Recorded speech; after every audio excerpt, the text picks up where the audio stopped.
Mental arifmetika asli qanday bo'ladi? Mental arifmetika ikki turga bo'linadi.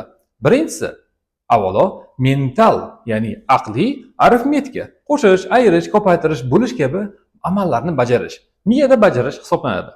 Buning ikki turi bor. Birinchisi, amerikacha uslub desa ham bo'ladi. Bunda shunchaki siz miyangizda sonlarni yodlab olasiz va qo'shasiz.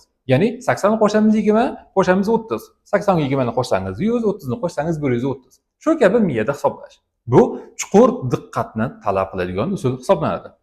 Ikkinchisi bizning usulimiz, ya'ni Xitoy, Yapon uslubi bo'yicha mental arifmetikani qadimiy an'analarga moslashgan, lekin bizning o'nlik sanoq sistemamizga mos bo'lgan mental arifmetika.